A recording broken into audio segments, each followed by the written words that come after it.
नित्यानन्दं परमसुगतं केवलं ज्ञानमूर्तिं द्वन्द्वातीतं गगनसदृशं तत्त्वमस्यादिलक्ष्यम् एकं नित्यं विमलमचलं सर्वदी साक्षिभूतं भवातीतं त्रिगुणरहितं सद्गुरुं तं Namami. Nityanandam. Hi, this is Ma Nitya Ovyananda. Hope you're all doing well tonight. So the past couple times we've been speaking about the collective consciousness, how we can raise the collective consciousness and bring about global peace. Another beautiful thing that Swamiji talks about is sharing with others. See, I remember, for an example, I can give you what I'm talking about. I used to work at a Fortune 500 company, and it was a sales organization for IT stuff, so technology. And it was very much, a sales organization full of, a bunch of young people, mostly men, who just wanted to make a bunch of money and enjoyed the perks, and it was kind of a team in the sense of like sports kind of. Everybody there liked sports, and being in Chicago, we have so many sports teams, so life kind of revolved around that outside of work, going to games, going to bars, and, having pizza, whatever it was. So this is the kind of place I worked. And I'm not saying I enjoyed it, but there's things I did like at the time about it. The thing is, a lot of secrets, let's say, of the trade or little things that would work, people didn't always share, right? Because it was sales, so it was kind of competitive. Now, they shared a lot of information in that, but so maybe the organization I worked at wasn't necessarily the best. I kind of don't remember so well. But I know that a lot of knowledge sharing was there. But if there was any kind of competitive edge to it, then the secret to success would be kept within that person or group. And I know it's like that in a lot of corporate environments and a lot of other people, basically, because they think that if they share, then the other person will somehow get more than them. I really don't know what it is, because they're not going to come and steal your money. But the cosmic law is the more you share, whether it could be anything in your life. It could be wealth. It could be knowledge. It could be, just items or things. We have a practice that as sannyasis, if people ask for something that you have, you should give it to them. And it's a little difficult sometimes. I kind of started practicing it here and there. One time I have a cute little picture of Swamiji in my puja kit, and somebody asked for it, and I'm like, here, go ahead, have it. That one was a little difficult. Typically, it's not bad. I mean, of course, within reason, right? We're not going to give our kavis away to people, because that's from Swamiji. But anyhow, it's a beautiful practice. It opens up your heart so much, and it opens up that sort of non-resistance to life and just going with the flow. Because you really need whatever the thing is so much, the universe provides what you need. So if somebody's asking for that and they need it so much, they're asking you for it, then why not just give it, So anyway, it's a beautiful practice that we do, and Swamiji has done his whole life. Even while he was wandering India for years, he was wandering India. When people would ask him, and what does he have? He's a wandering sadhu. He has nothing but like maybe his water pot and a book and his puja kit or something, like some small bundle, and that's all he would take around with him. And but whenever he would get something and someone asked for it, he would share it, he would give it. And he wouldn't even care or ask or, find any incompletion with it. So it's a beautiful practice, and it's a freedom, actually, to not hold on and clutch to material things. Most of us, I know I certainly did. I had plenty. I had more than I needed. I had enough for many people.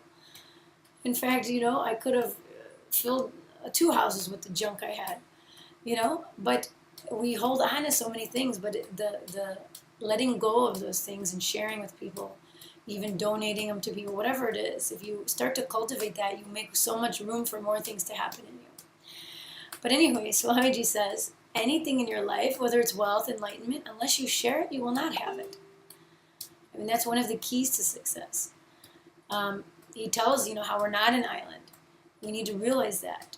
and grasp it and hold that one thing, if we can hold on and understand that we're not an island, and that anything we get in our hand, any items, material things, or otherwise, or knowledge, it's just like a huge ice cube in your hand. It's just going to melt.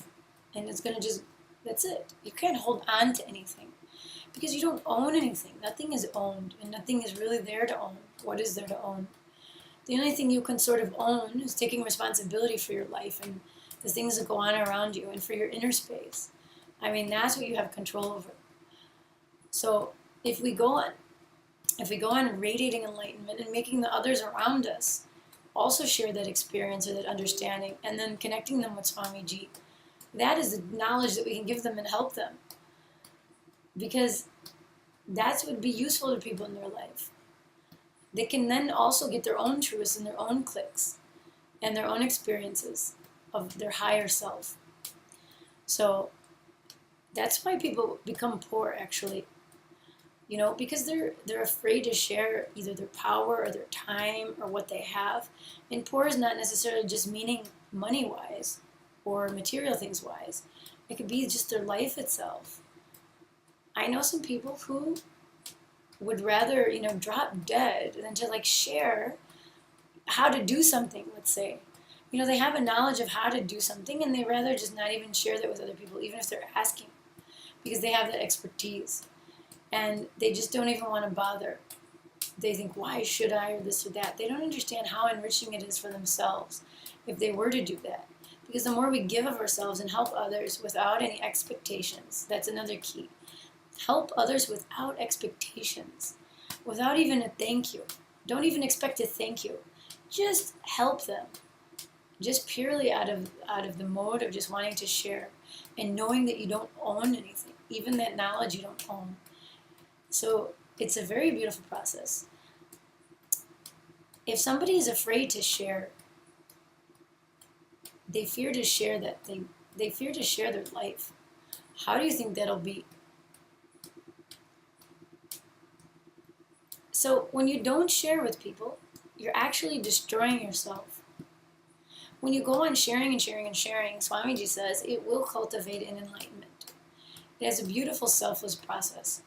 Because when we drop that I, that me, that mine, and that me, and maybe we don't realize that we do it ourselves, because maybe we're not so bad at it, or we don't, maybe hold on to things as much, but we really notice when someone else is like that.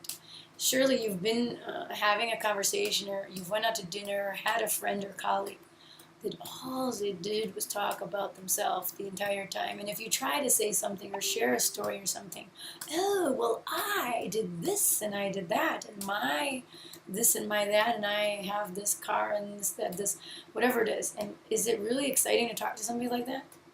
Because they're not even listening to you. They're not even engaged in you.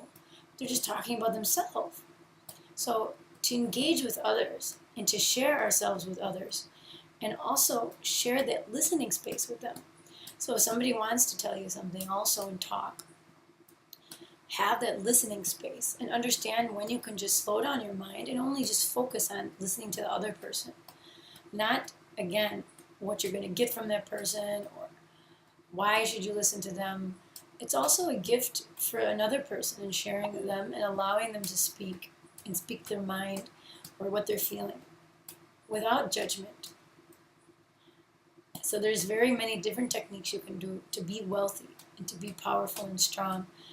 And having wealth is not only, like I was saying, monetary. It is also having wealth in a spiritual sense.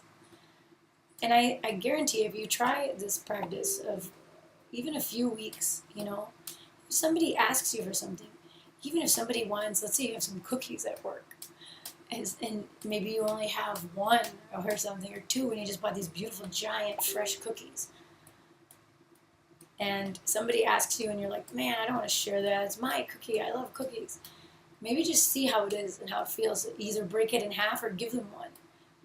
The more you do that, you're going to see how the space here, you didn't even realize how it was tightening up, how it was, your breathing even could be shallow, and You're having that feeling in your heart of wanting to hold on to things, and that's where it starts, in your heart usually.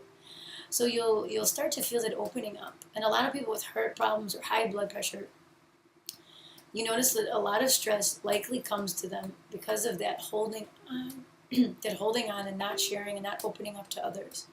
So if you just start that practice for a little while, you'll start to see some big changes in yourself. And actually it'll become a relief. I really understand